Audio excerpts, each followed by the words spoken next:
Episode 21 of TTG. TTG? Yeah, it's abbreviation for the Talking Guys. It's TTV. No. Oh, Jesus. See, every good podcast has an easy to remember abbreviation. So there's ours, I guess. So we don't need an easy to remember abbreviation. Why not? We're not good yet. Okay. Speak for yourself. I mean, I'm good at everything. I'm good at everything I do, so I don't really want to. Yeah, but accept I that. bring the average down. Yeah, that sounds about right. Sure. So 21 episodes in, I guess you can say we are officially legal age to purchase and consume alcohol. So, only took us so long to get here. Well, did we drink underage when we did that drinking episode episode 10, I guess? So. Hell, man. Why didn't you tell me something? Well, So, hey, figured, what better way to start the show than to actually talk about the drinking age. So I know in most countries it's actually a lot lower than it is here in the U.S., where it's 21 for at least the purchase of alcohol, not necessarily consumption, as I think it's by state basis. But to purchase alcohol, I know you have to be 20.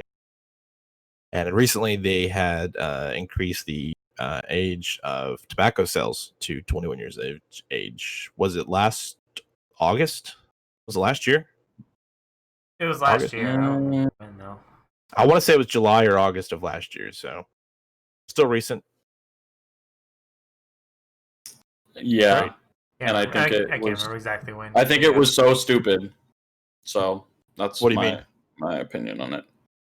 It was a knee-jerk reaction to the e-vape cigarettes and young kids getting into nicotine at a younger age. But as is usual with most things in the world, I think America's approach on just substance abuse and stuff is like the dumbest ever. It's like people. Okay. My main issue with it is just that if you put a rule in place, it doesn't mean that people aren't going to break it.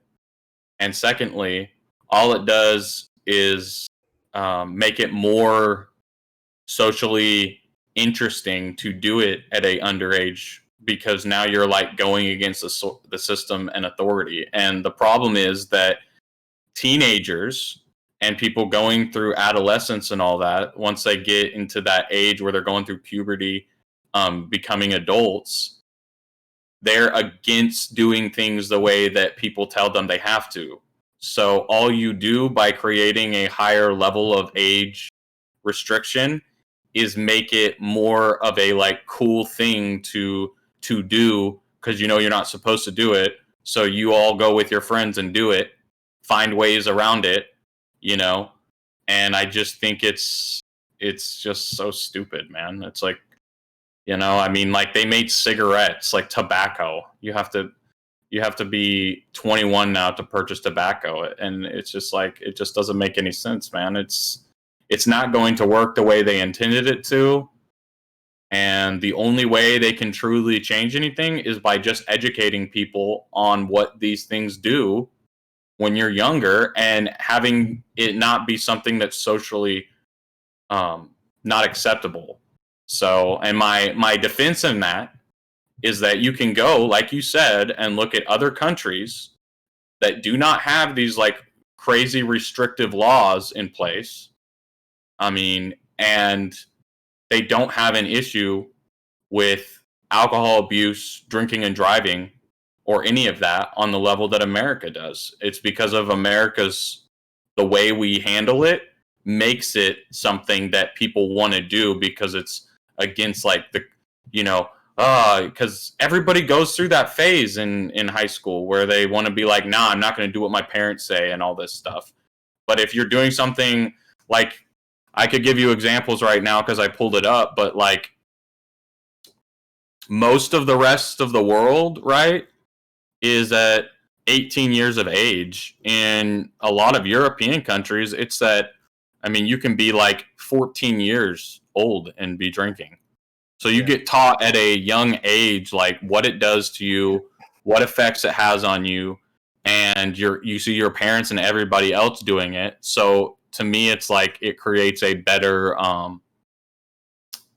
more like knowledgeable and less like creates less stigma around it, where it's like this cool thing. It's just like what people do.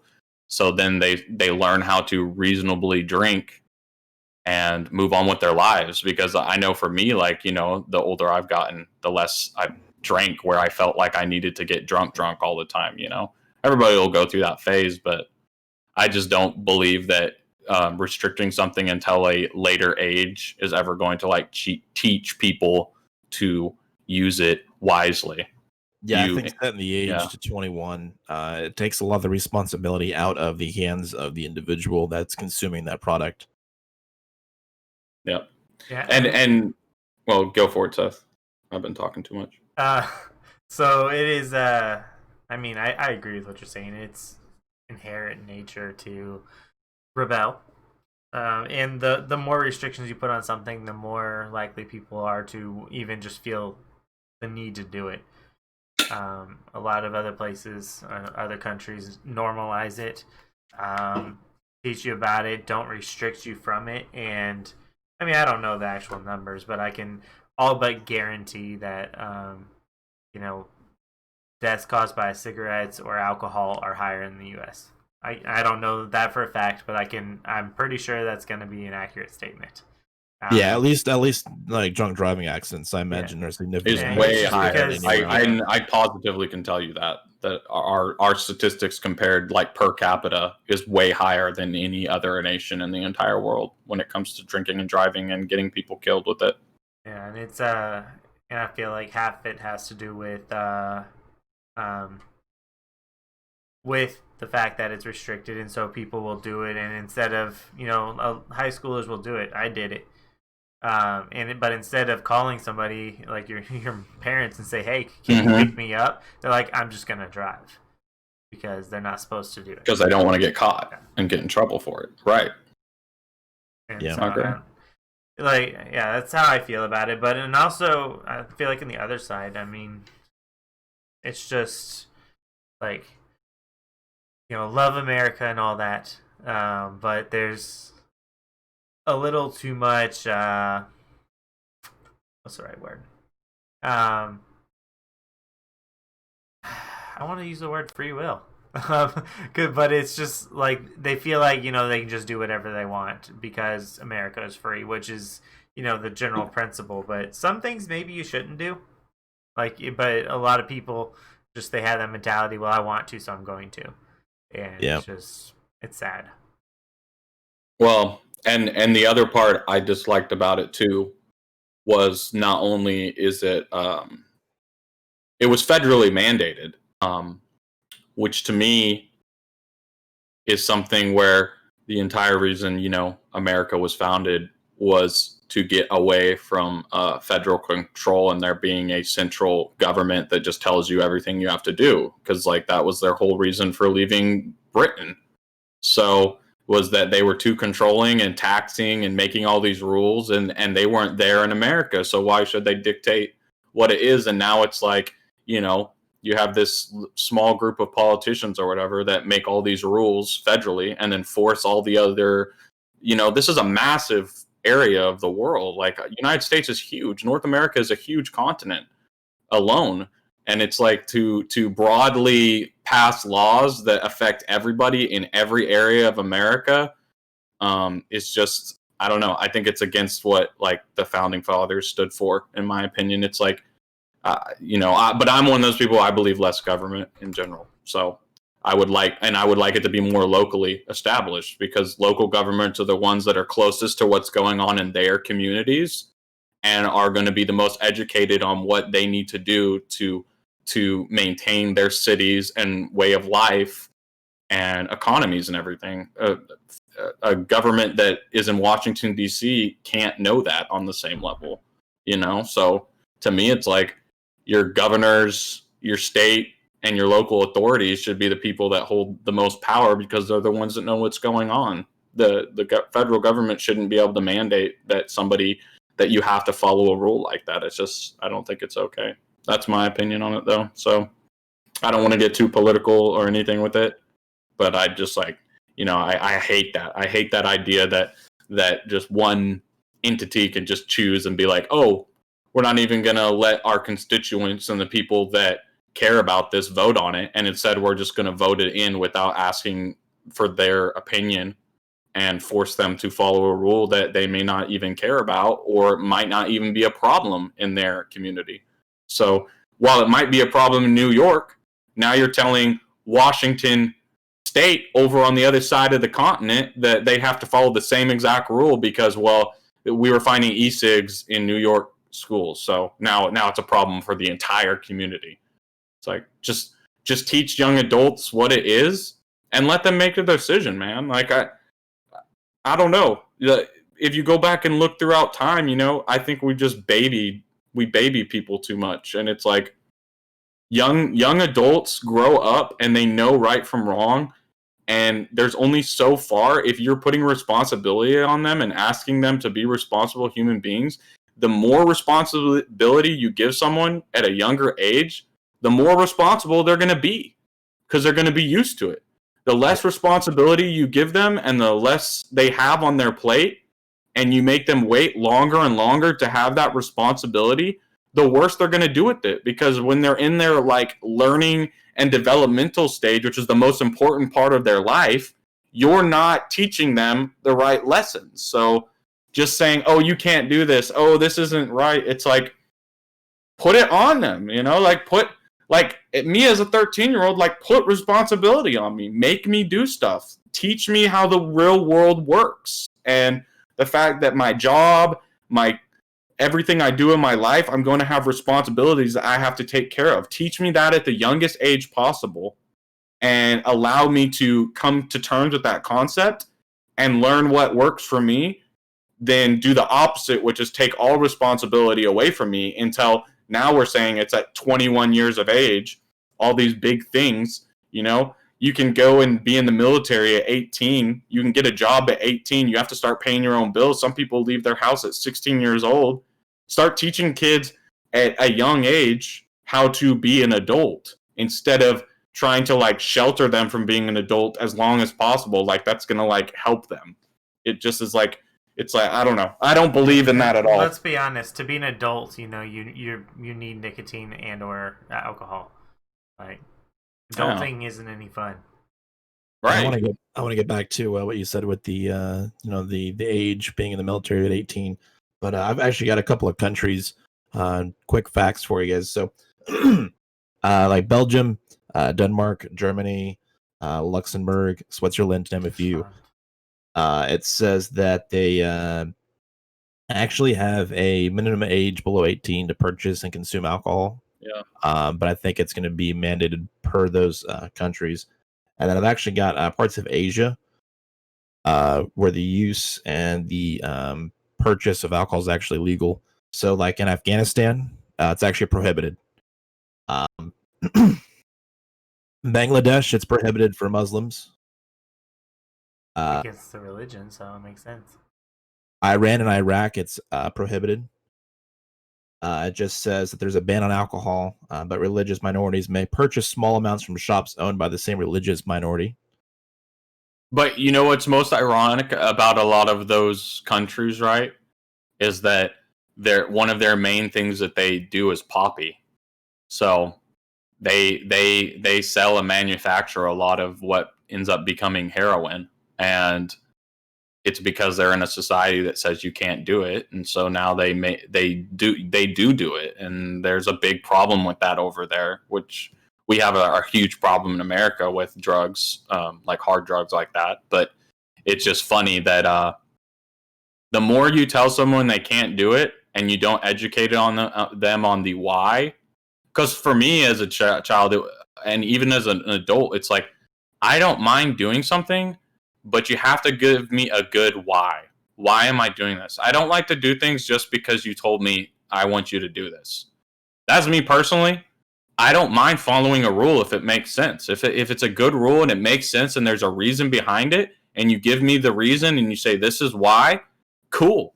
Sounds good. I get it. I get why you're having us do this. Like I have nothing against following laws. I just hate laws that don't actually have any true applicability to life and are like made up in this like, dream world of, oh, this is just going to fix all of our problems. And it's like, I mean, I'm a firm believer in education and teaching people whys and really going deep into it at the youngest age possible is the only true way to, once you get to a certain age and as an adult, you're going to be able to process these things and understand them on some fundamental level. I'm not saying tell a 3-year-old about drugs and alcohol and all that. That's too young, but there's a point where you have to expose them to it, teach them, and show them why it's not good, and say this is what can happen if you use it, and this is why you should stay away because it's not good for you, and all these reasons why. And it's not because your mom and dad are telling you no, or that the government's telling you no. It's that, like, look at all the consequences for this, teach kids about consequences and that there's always a reaction for everything you do.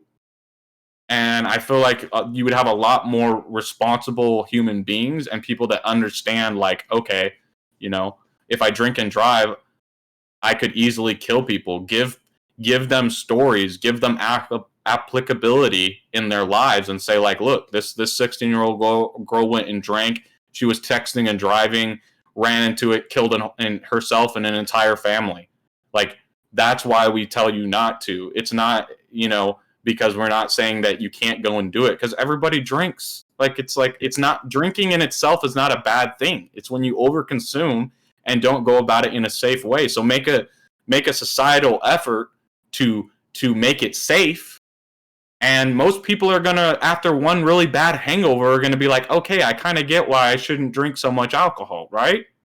Like, there's always going to be people that take things to an extreme. But the majority of people, you experience something really bad, a negative consequence, that's enough to teach you that, okay, maybe I should be a little bit more in moderation with it. That's just my opinion in general with anything that you teach anyone. It's like, I got a couple more countries on the list. Kuwait, it's prohibited. Pakistan, Saudi Arabia, and Yemen. All those countries is prohibited from purchasing alcohol. I mean, you can look at Germany. Germany's you can be 14 years old and you can drink beer, wine, and cider if accompanied by an adult. At 16 years old, you can drink beer, wine, and cider without being accompanied. At 18 years old, you can drink spirits, foods, and foods containing spirits above negligible amounts. So, like, that's with everybody, like, if you have too much in your system, no matter if you're legal or not, right? And they don't have this issue. So it's like you teach people at a young age. I mean, they said, like, Iceland's 20 years old, right? But it says possession or consumption of alcohol by people under the age of 20 is not an offense, which means that, but supplying them with the alcohol is. So that's a weird one, but it's like, if you're teaching people about it and watching them, I don't know. That's just my thing. Is like, Yeah, earlier you had mentioned the the military. When you're as a male in the U.S., when you turn 18, sign up for selective service. With the drinking age being 21, people always make the argument, well, you can go die for your country at 18, but you can't drink. Do you think that the selective service age should be increased to 21? Because the likelihood of them decreasing the age to purchase alcohol is definitely probably never going to come down, with them recently adjusting the age for the purchase of tobacco. Well, I wouldn't say that it'll never come down, because you can always look at results and say. But the likelihood of it doing it anytime soon, with them recently raising the age of tobacco, is low, at least in my opinion, because they wouldn't raise the age of tobacco to 21 and then lower the age of alcohol or liquor to 18. But my question is, do you think that they should raise the selective service age to 21? Or the age to join the military? I don't really believe in the draft, really. the concept of the draft is against, I think, human rights. Like, you shouldn't be able to force somebody. The fact that you have to force somebody to fight for you means that your cause isn't just. So I don't think you need to draft people if your cause is just and it makes sense. So But I do you mean, I think we should have don't a believe in 21? I don't believe in selective drafting and like forcing people to go into the military because you're in war and you can't get enough people to go. Well, maybe you shouldn't be fighting your country shouldn't be fighting a war if people don't believe in it. Like, if your country doesn't believe in it, why are you fighting in it? Why are you even there? But you also okay. So other question is, you have to be 18 to join the military, right? Yeah. So do you think they should raise that to 21? No. Hell no.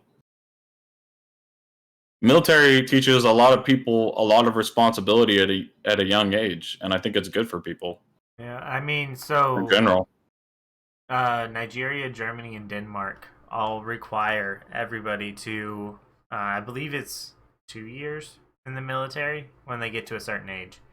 I feel like, it's a good base, like, before you jump into the real world, because that's about the time that you're about to have to go out and make actual life changing decisions. And I think it's a good idea. And these are all places that have a lot lower statistics on just basic crime. And I don't know. I feel like they do things differently, especially Denmark. I've read a lot about Denmark. They do things differently, and it seems to work out. I don't know if it'd work on a scale in like America, because obviously they are a lot smaller. But I don't know. I think it's a good thing. It'll teach people where their parents might have failed them. Yeah. And see, that's my whole thing about states is that, okay, go look at Europe. Europe is, as a continent, is a huge continent, right? But you have each small country has made their own governments, rules, ways of things of doing it, and you can see and compare how things are working out for them. That's the same way it should be here in the States, is you allow the states to have power to control their state and do what they feel like they need to.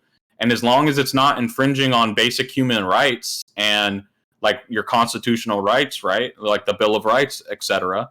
Let people do what they want and let people experiment, because the way you can find out, and make a better society, a better culture, etc., is by allowing people to either make it or fail, right? So even as a state, you allow states to make it or fail. If you let people make that decision, then they can be part of these things like, oh, I want to be a socialist state or whatever. Well, let them be a socialist state. Let them experiment and see if it works. If it doesn't work, well, then they'll learn their lesson eventually, right?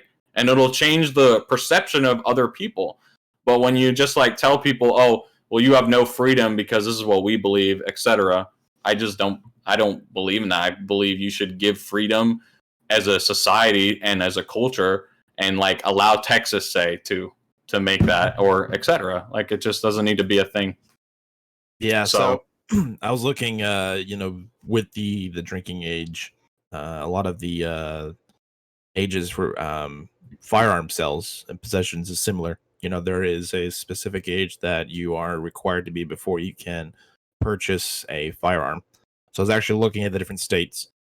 For the majority of states, it's either 18 or 21 to purchase or possess a handgun or a long gun, which would be like an assault rifle or a shotgun, or a semi-automatic rifle. And some of the ones I've got that I think were kind of interesting because they've actually got lower age requirements. So in Alaska, the possession of a long gun is actually 16 without parental consent. In Maine, for the possession of a handgun, you can be 16, I think, if you transfer from another state, or 18 without consent, for sales at least. Massachusetts, for the possession of a long gun, you can actually be 15 with the parental consent. I've got one from Minnesota. Says that 18 in most cities without parental consent, 14 outside of cities in the rural areas without parental consent. So you can actually I guess purchase a long arm when you're 14, which I think is kind of interesting there in Minnesota. Kind of young, but I guess it's Minnesota, so I've got possession of a handgun for Vermont. You can be 16 without parental consent, which I thought was kind of interesting. Also, I found that there is a city in Georgia, Kennesaw, if I'm pronouncing that correctly. Never heard of it. Yeah. It says that every head of the household is required to actually own and maintain a firearm. Thought that was kind of a fun fact. I've also I started researching concealed carry because that's always kind of interesting, right? So I've got a list here. These are the states that actually do not require a permit or a license for concealed carry. Alaska does not require one. Arizona does not. Idaho does not. Kansas does not. Kentucky, Maine, Missouri, New Hampshire, North Dakota, Oklahoma, South Dakota, Vermont, West Virginia, That's a lot more than I and thought it was gonna Wyoming. be. Yeah, all Jeez. of those states do not require a license or a permit to conceal carry a handgun, which I thought was interesting. Well, for me, which I know this is like beating a dead horse, really, but at the end of the day, it's like with anything in life, teach people responsibility, teach them how to use it properly, teach them, good morals and ethics about when they should and shouldn't use something and why they should be doing it. And most people are going to do it properly and hold people accountable when they don't. I mean, it's pretty simple, but I don't think, again, there should be laws, etc. Because like I know people that have taught their kids at a very young age how to shoot, and none of that. It's like if you teach someone how to shoot a gun and the dangers of guns and all of the proper ways about making sure you're not pointing the barrel at people when the gun's loaded or even when it's not loaded, like checking your etc. You're going to be good. It's just that's really all you gotta do. I mean, it's interesting that we have so many different things, but I don't know. I mean, I like guns. I don't have any problem with guns, so it's kind of my opinion on them in general. Like, let people use them. I don't know. Yeah, I kind of disagree. And I am a huge gun advocate, and I own one or so. But I think you should be licensed to carry a gun. Straight and simple. I think the process that you have right now is not very good. But I think that you should know gun safety, and you can't just assume that you were taught. Like, I mean, I was taught at a young age how to handle a gun, how to clean a gun, the dangers of a gun, what to never do with a gun. But you can't expect that from everybody, so you shouldn't just say everyone should carry it because accidents happen. And I think the licensing thing where right now, like, so in Texas and Louisiana, you take a class. It's a long class, probably way too long. And then you do a shooting test, and then you get your license. Like, I think those things should be required. A quicker class, definitely not as long, and then a skills thing, so you have to know how to use that gun, just to avoid, people shooting themselves in the foot or whatever. Like, these different stories I've heard of where people just should not have had the gun because they were unaware of how to use it. And, yeah, I was really surprised at how many states, like I said, don't require a license or a permit to conceal carry a handgun. Most of the states, though, you are required to open carry. If you open carry, you're required to have a permit or a license. Same with the rifles. But I think for the majority of the rifles, I think it has to be unarmed. No steps. ammunition. It's 2 steps from shooting. So So safety on and unracked or unloaded. That's 2 steps from shooting. That's what I meant. Yeah. So you have to load and switch your safety. If your gun doesn't have 2 steps, then yeah, the mag would have to be out of it. That's for a rifle. Yeah. But there are no restrictions on handguns. Here's my thing though: is it's like unless you open carry them, you have to have a license for it. Not in Louisiana. That's actually, you don't have to have a license to open in Louisiana, but you have to have one to conceal. I mean, guns aren't going anywhere, right? And I think the amount of gun deaths related to like people accidentally using them improperly are like so small compared to the amount of gun deaths that are happen because people purposely use them to kill someone.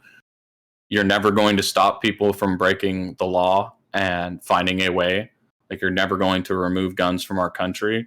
So yeah, I mean, I'm with Seth on that. Like, it's about education and teaching people however you want to do that. If you feel like people should have to go to a class, awesome, like, cool.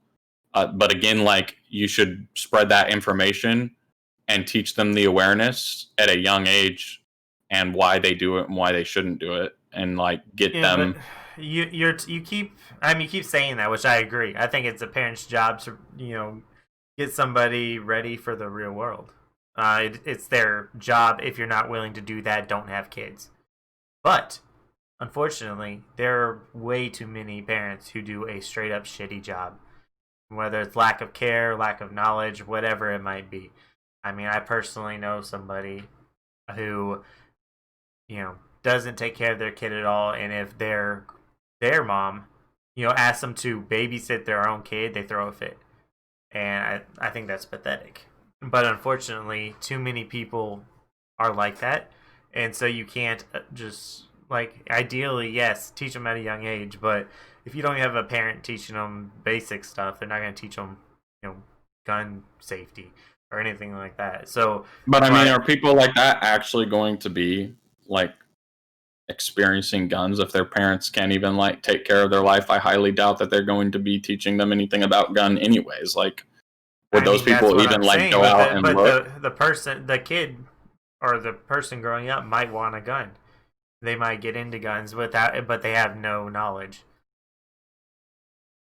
I don't know. I mean, like, you can. It's like, I don't know. I mean, you can set whatever policy you want. There's always going to be people that will not follow the policy. I mean, like, there's no way to stop that. Like, human beings are human beings.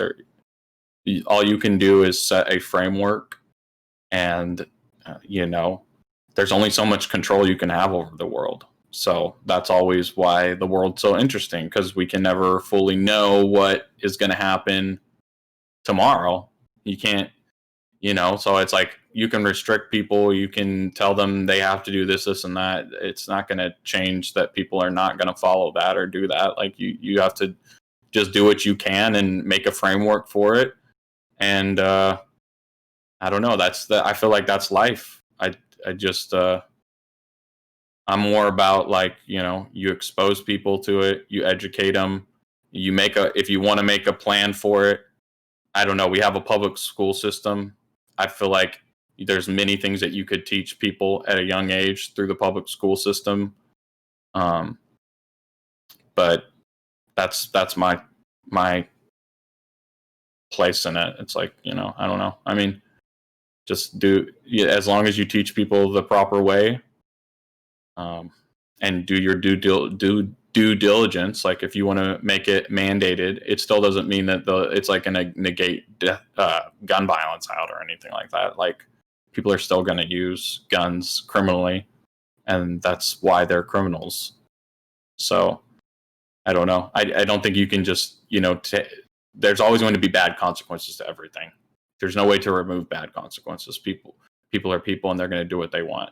Whether you have rules in place or not, at the end of the day, people have free will, right? So as long as you have free will, there's always going to be people that go against it and won't do it the proper way. So I think your only, objective is to try and teach people the proper way and say, this is what has to happen. And then if they choose to go against it, you know, you have to have those sad but uncomfortable conversations about what has to happen to the person, etc., for whatever deed they did. But I don't know. I think it's like we've had guns in this country for a long time, and it's never been an issue until recently. And I think that's way past actual gun education, and it goes to like societal problems that stem much deeper than whether guns are deadly or not, because that's the purpose of a gun, is to kill things. So, but I mean, like, you can be taught how to hunt properly and people don't have a problem with that. I mean, I think I don't think that it's like, you know, criminals are going to be criminals and people that have bad intentions are going to have bad intentions. The only way to solve it is to like societally and culturally change the message and tell people like what, you know, it is, and treat people with respect, and you're gonna, you know, I think you'll change with time. Like, there's nothing you can do just right off the bat though. But I mean, I don't know. I think we've kind of already talked about that with drinking. But I agree with Seth in saying that it's like, I guess you have to have some sort of rules and regulation in place, probably. And hope that people follow it. But they're not going to all the time. It's just the harsh reality.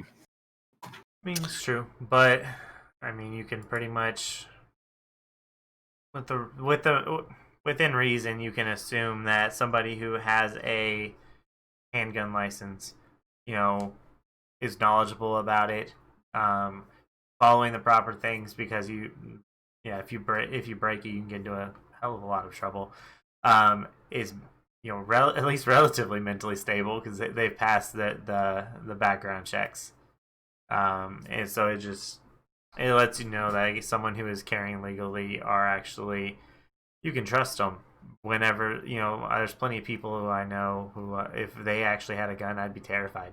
Like, if they're carrying it, not even because I feel like they would do something stupid to hurt other people. I feel like they would just do something stupid, you know, that might end up in hurting somebody or themselves.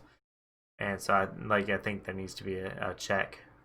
But anyways, I think that's enough on the gun talk. Yeah. This has been so somber. Yeah.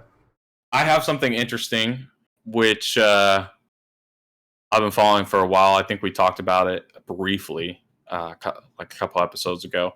But, you know, you heard about Dr. Disrespect. He came back. Oh, God. Bro, he came back. He got banned from Twitch. They never said why. Well, he came back. He got on YouTube. And we don't really have to go over it much, but I thought it was just really interesting because not only did his return stream when he went live, like officially went, because he went live for like 24 hours and never showed up. He just ran the stream for 24 hours, just like this on this auto loop thing. Then at one point it had broke 500,000 views, right? Right. And when he went live, there was 510,000 concurrent viewers at one time watching him to see what he had to say and everything.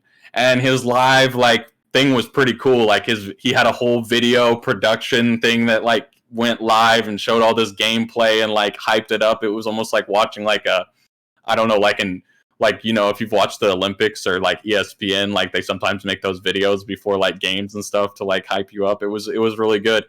But it was interesting because he gained 500,000 subscribers on YouTube in 72 hours. And then the other interesting thing about it was his stream. Apparently so many people were interested in just seeing what happened that like, and he left it up for so long, for that 24 hours that he left it up. He had 7.2 million viewers pop into his stream on that one stream, just to, because so many people were interested in seeing what happened. This goes immediately into why I don't like Dr. Disrespect, because he put up however long you said a stream with nothing there just to get views. Like, he wasn't providing content in the slightest. He was just getting views. It's the same thing like whenever the Valorant drops were enabled and he told everybody he had them when he did not, just to get people to come into his channel. Like, I don't like the guy. Hold on, just I don't real like the quick guy. for those unaware, including myself. When you say that he had a stream, but it wasn't actually doing anything. It was a black screen. No, it had like a template built, and like it had like voice interactions, and like it played all of his music. Because so it wasn't actually him playing anything. If you don't know Dr. Disrespect, he uses a lot of I guess you could say they're artists, but they make a very specific kind of music, and they've allowed him to use their music, right? And they've made music for Dr. Disrespect, and then he gives them like feats, and like at the end of his streams or in his YouTube videos, at the end of every YouTube video, he says like every single song and like who made it, etc. So people can like, it gives them exposure and lets people like listen to their music, right? So he has a ton of artists that like support him and his production, because he uses them in like all of, and it goes with his theme of like what he is like this 90s guy that like, I don't know if anybody knows Dr. Disrespect, but his whole deal is that he's like this like very like he's an egotistical narcissist kind of person that and his whole thing is that he's supposed to be from like the 90s, and he's like the 1993 and 1994 back-to-back tournament winner of some esports tournament, right? So his whole thing is like he just is like this fake personality of being like he thinks he's all that because he won the back-to-back. Not between.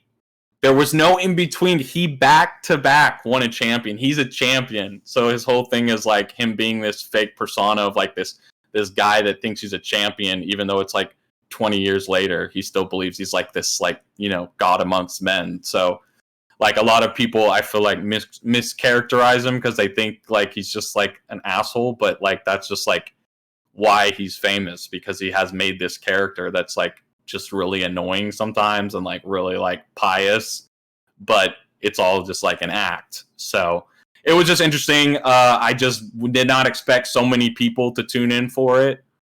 But it just goes to show you how like popular the esports and like the gaming community is now. And like, so to clarify, he was not actually playing a game at all during no, he did it at the end. He played for like 4 hours, but he started a stream, and then on Twitter he said, I will be actually truly live at this time.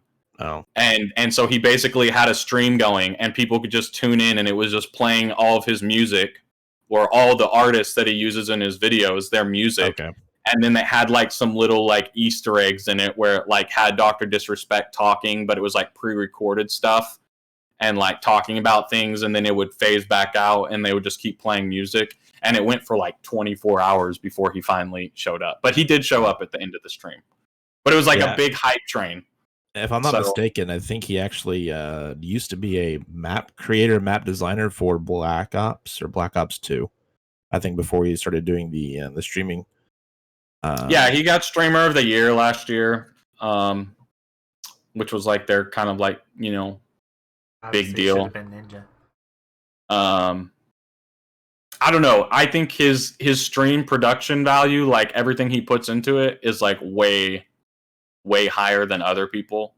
Like he has so much special effects and like extra things that he does in his shows that I feel like a lot of like content creators, if they actually like could do that, would definitely find a way to get noticed, because it's like, it's just, he has a lot of things that he does that other people don't do. So that's why he's so popular and interesting compared to other people. But I know not everybody likes him. So I just thought it was crazy that he got so many people to watch him live. Like when Ninja went on to YouTube, he only got like 140,000 views, which is still a lot.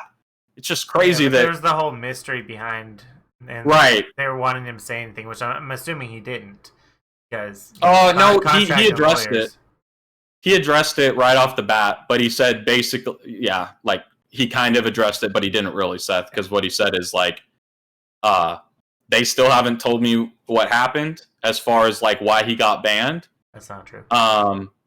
But he's just letting his lawyers and people fight between the other lawyers about contracts and whether they breached this contract or not, and he's not going to worry about it. It's over with him. He knows what he did. Like, there's no way he does not know what it was. Yeah, if I'm not but he's mistaken, not going to doesn't say it he? because, again, lawyers. I mean, I could be completely wrong because I had know zero about the situation. I'd heard, so it was possible that I had heard wrongly. Didn't they unban him after he went to YouTube? Or is he still banned? As far as I know, he's still permanently banned. So does he play well with others? Oh yeah, he's real funny to watch with others. No, I mean like him, Ninja, Shroud. Would they get along? Well, the problem is, right? The big problem is that because he's been banned from Twitch, right? In Twitch's terms of service, he can't play with anybody that's streaming live that is on Twitch. So a lot of like your most popular streamers, right, are Twitch streamers. So even if he streams on YouTube, you know, he'll never be able to stream with anybody that's a Twitch streamer because it would break their terms of service and they could get banned for having somebody that's banned on their thing. It's kind of crazy, but that's how it is. So it is really, I don't know. It's just very interesting. I think the whole way it's gone about, I've watched a lot of videos about it. Even this lawyer that went over it, and basically, yeah, like he's never going to say anything. We might get to hear about it someday, but probably not, because Twitch had a huge contract signed with him, and by banning him and everything, they're going to breach their contract. So there's going to be a huge amount of money at stake one way or another. So if Dr. Disrespect were to ever tell people what happened, or if Twitch were, they would lose a huge amount of money over this lawsuit that's going to happen. So I don't think we'll ever find out what truly happened and why he truly got banned. Because it's all going to be like people are going to have to sign confidentiality agreements and like say Dr. Disrespect ever said anything. If he settles out with them and gets money or whatever, then like if he says anything about Twitch and what happened that like defames Twitch's name, then like it could void everything that he got from him. So we're probably never going to hear it. I mean, he's being super smart about it because, you know, you wouldn't be dumb enough to say it if you have all that money. Like he has millions of dollars on the line with Twitch. So yeah. why would he tell y'all when like he could lose all of that? Or he could, you know, argue with Twitch behind closed doors and have his lawyers argue with them, and they'll come to whatever conclusion they come to. Whether he stays permanently banned or not, who knows? Something we had talked about, I think, on a post show a couple weeks back. But, you know, it would make sense if maybe he had joined with Shroud and Ninja, because if I'm not mistaken, aren't those the three biggest streamers? Well, Shroud and Ninja left Twitch, but they're not banned from Twitch, so they could go back to Twitch, right? Viewer counts, aren't those the three most popular? They're they're like super popular. You think that they would ever actually create their own streaming service? Well, with the money they have, I'm surprised that they haven't, or at least right now there are rumors that Dr. Lupo and Ninja are working together to create their own platform. I don't know how big those rumors are, but I mean, Ninja just got paid out $30 million, and it would be a great jump off point to because they would make a ton of money if they did it well enough. Yeah, because I mean, I would totally follow them if they actually made a good streaming site that had like fair and reasonable rules. Because that's another thing I watched. The whole Dr. Disrespect, whether you like him or not, the way Twitch has gone about it, you know, it is screwed up, because it's like you've got to think about it is, yeah, okay, for Dr. Disrespect, this dude's he's rich off of streaming. So he can be banned and it's not a thing. But say, you know, Seth, he's a streamer. Say he gets banned for whatever reason.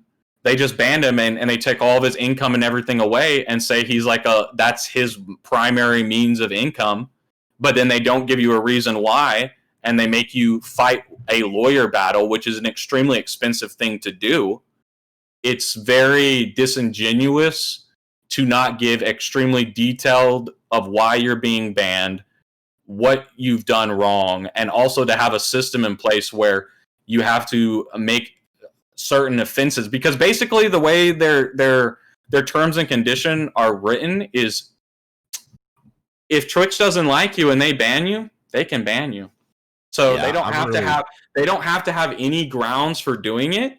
So if they just decide, I don't like you because you don't fall in the criteria of what we like as Twitch, even though they're not going to tell you why, they can just ban you. And they can give you a very non-specific, I'm sorry, you signed our terms and conditions. So even though we have all these ridiculous things in our terms and conditions, like, Reddit did the same thing recently where they said basically, if you have hate speech, but their definition of what hate speech is so broad that basically anything that they don't like, they can just ban you off of their platform.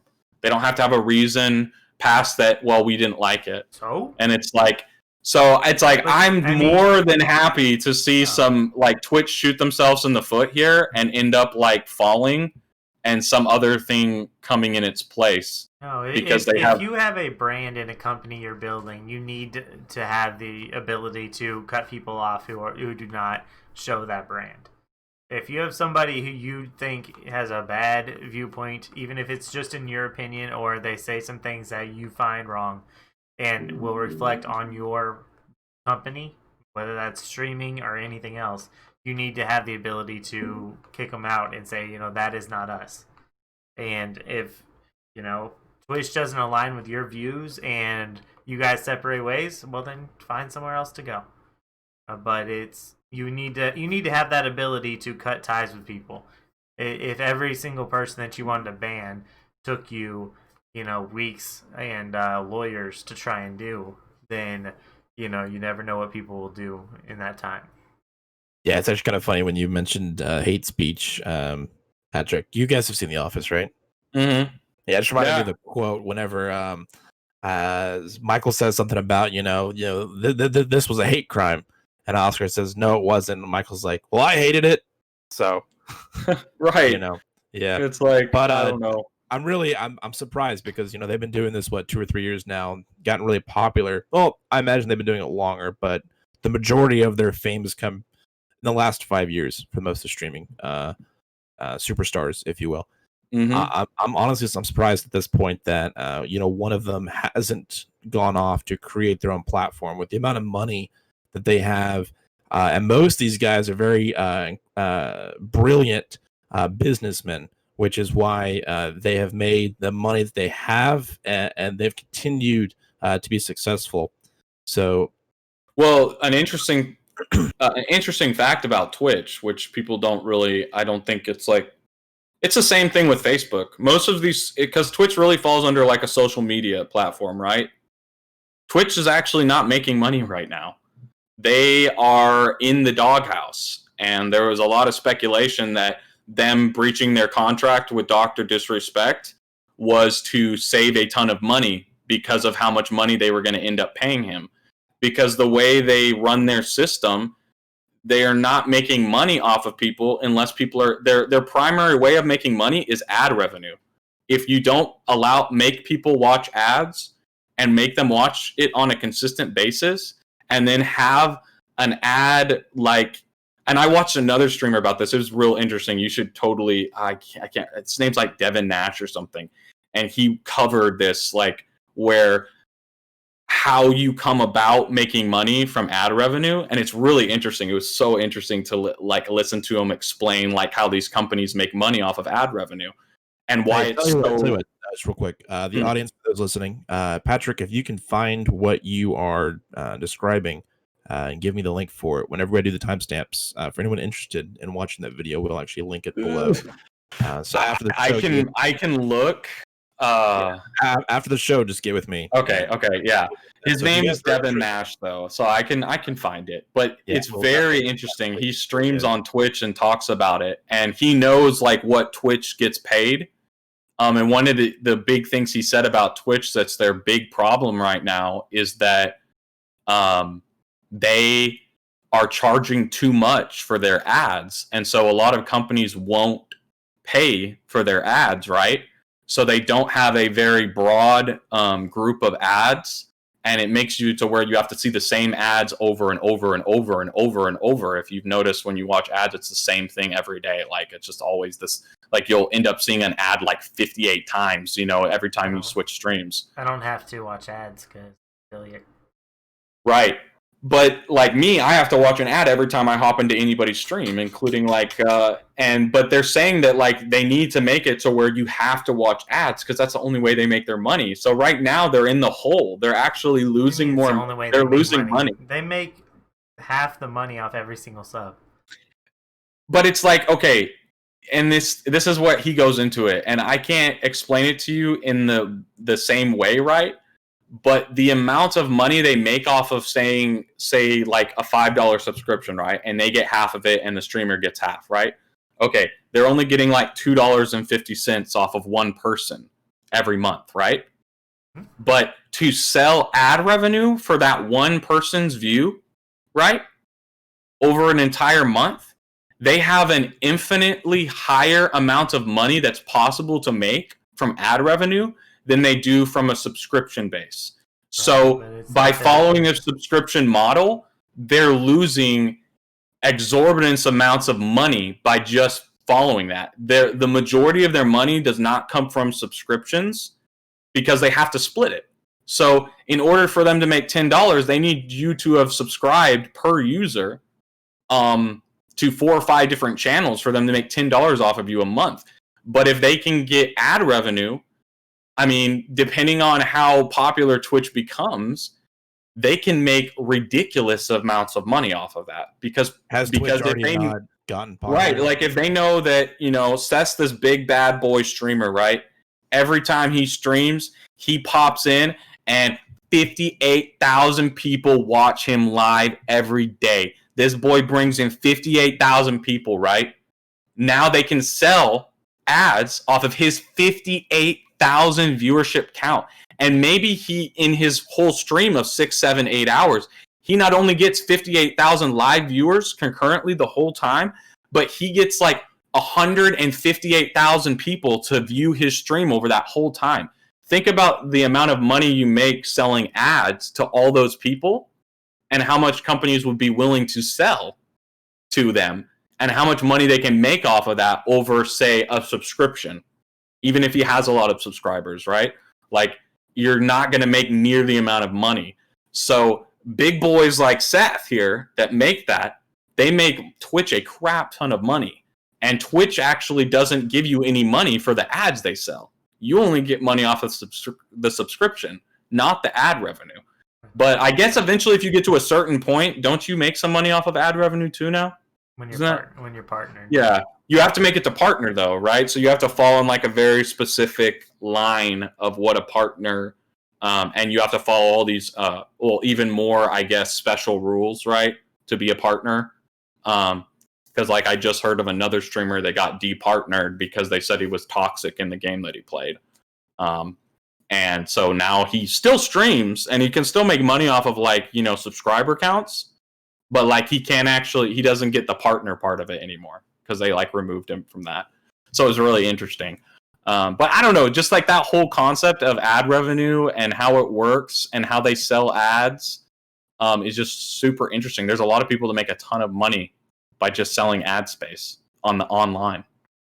Like it's a new way of making money. Online, yep. Online, on the World Wide Web. Right.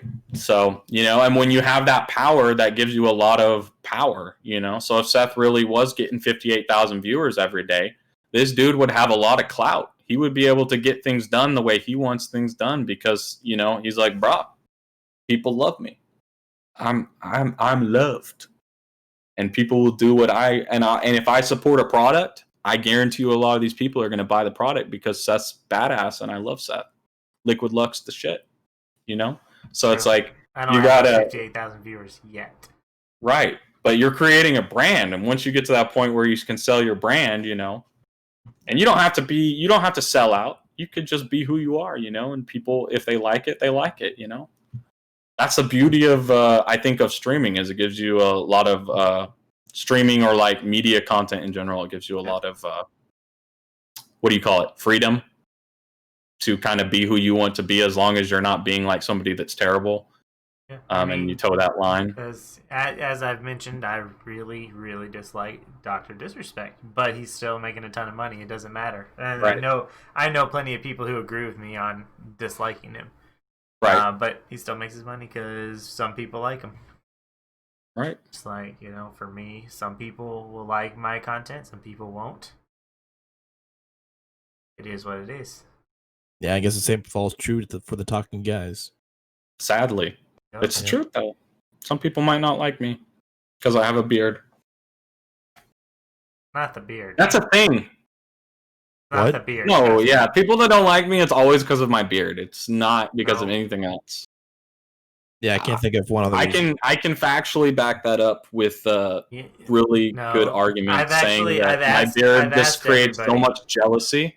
No. I asked everybody, and they said the reason they don't like you is because that drawer is open in your background. It just drives them crazy. I've been thinking about that the last 30 minutes. I was You like, guys. when am I going to say something? Because every episode's always open. No, I closed it a couple of episodes ago. If people want to fact check and go back, I am going to tell you right now, I don't closed think it. you did. I think it's always open. I don't even know if it closes. So. I close it, I open it, I close it. It's like my thing. Do you guys want me to just start moving something like barely around, and I'm going to see if you guys can catch it every week? There's too much stuff, dude. Yeah. Don't catch Well, something. Since you guys are so, look at the shoe right there, propping the door open, so the cat can come in and out if she wants to. What's in the drawer? It is actually my sock and underwear drawer, so that's why it's opened all the time, because I use it every day to get a new pair of socks and a new pair of underwear. So, Boxers or briefs? Boxers. And, well, actually, I like both. I really don't have a preference. I enjoy boxers, but I guess I've gone more towards briefs the older I've gotten, because I just like how snug and comfortable they keep everything, like in place. Boxers sometimes are a little bit too free, and when you're like doing sports and stuff, they can get like tangled up and like yeah. So like briefs, I've just like gotten more, especially because like when I play basketball, I used to wear a lot of compression shorts to like keep your calves and like all that. I wear the padded compression shorts because I got tired of people kneeing me in the thigh. Yeah, and so like ever since then, playing sports and running and stuff like that, I just prefer to have and I don't like underwear like all the way. Like it just is uncomfortable for me. So I prefer briefs or boxers. I never wear like actual underwear anymore. Just like the what do you call them? Like tighty whiteys. Tighty whiteys. I just those can't. Are briefs. No, briefs are boxers. Those are boxer dash briefs. If you go to the store and buy them, so they're a combination of the two. Briefs are tighty whities. Okay, well then I don't like briefs. I like boxer briefs. You already said you do, and we are editing this part out. Everyone's gonna know that BS. you like briefs. Because like I like having my like it like hugs. It's real comfortable. I mean, women wear them all the time now because they realize how comfortable they are, and they steal their man's boxers and briefs all the time and come into my store wearing them. So. I mean, it's a wide known fact that tighty whities are not cool. Nobody wears those anymore, except for old men, okay, and women. Oh, they're kind of comfortable, I think. Okay, Will, what is your preference, buddy? Boxers. Okay, cool. So you never wear tighty whities, huh? I do. Oh my god. I may be wearing some right now.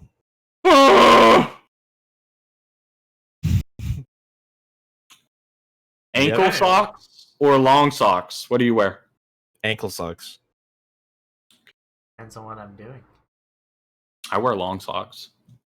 I wear long socks at work. Or if if I'm just wearing pants, I grab the first thing I grab. But obviously, like if I'm wearing like dress shoes, they're long socks. If I'm wearing slips, yeah, but in that instance, they're dress socks. They're no longer. So if you wear shorts, do you wear long socks or ankle socks? Ankle socks. Always long socks, dude. Yeah, long me too. socks. But then I like push them down so they're not all the way up to like the middle of my calf. All the way up.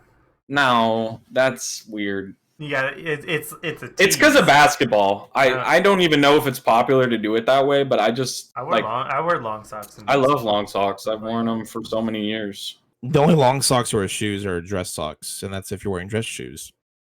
I remember back in the day when we would make our fashion statements in basketball, and we'd wear like the double swishes, or like have 2 pairs of socks on, and then you'd have like the emblems.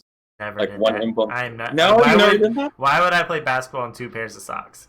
Shut up! You used to wear long socks, bro. I did wear long socks. I would not wear 2 pairs of socks. I used to wear 2 pairs of socks because you get a lot of blisters and stuff down there. It gave a little bit more like. That sounds like you need better shoes. Yeah. Well, more expensive, more comfortable socks. I wore both of those, and I still did it. Like, if you put a lot of power, like if you have violence, power, speed, and momentum, like I do, and you put it into everything that you do, I put a lot of hustle and a lot of aggression. You put a lot of hustle out, but it was not speed. That's a lie, dude. I was so fast. I was the fastest person on our team. For sure. I doubt that's true. We won 2nd place in nationals. No, we won 3rd place in. We won 6th place. I don't know. We won 7th place. We were the 7th best team in all of America, man. Mm-hmm. And how much we were the time best. were you on the bench? I was not on the bench that much. You were, and so was I. I'm not even gonna lie. Because I was really good at rebounding, so I got to play with Brandon all the time because I got to play number 4. Literally, that's the only reason. He's living in a world that didn't exist. That's the only reason I got to play so much, because like Derek wasn't as good a rebounder as me usually. He let people push him around too much. And Brandon was Brandon, dude. When he felt like playing, he would play, but when he felt like not playing, he'd be like, "I'm a baby." Oh. All right. Okay, Brandon, I'm sorry for listening, saying this about you. No. Oh God! Hopefully, he never watches this. He's I like, miss you, Brandon. Patrick. I used to go over to Brandon's house and play Halo. That was fun. James was just like a baller. He would just do it all. But yeah, like we had a good team. What was it? 9th grade year, 10th grade year? I think it was the 10th grade year. Wasn't it the 10th grade? When we had that like really good team, yeah. I don't remember. We had Seth, Asher, JD, TJ, freaking Jesse, me, Derek. Who else? There was a lot of good players on that team. We had Brandon. We had some solid like guys that like were actually good at basketball. Yeah, you were a great 6th man. And then I was the shortest person on that lineup, and then everybody graduated. It was great, and it ruined everything, man. Like people, God, it was so sad. Yep. Anyways, though, yeah. Enough reminiscing. Yeah, so I guess we're gonna go ahead and end it on that note. The Talking Guys officially turns 21, so thank you for the continued support as always. Definitely appreciate it. We have gained a couple of subs since the last episode. The last episode was actually quite popular, so just make sure that you guys give Kyle love anytime he's on, because we definitely enjoy. I told you it was going to be huge. No, that was the episode before that. No, come on now, man. I said it was going to be huge that episode too. This is going to be a huge episode also. Every episode's a huge episode. Greatest episode we've ever made.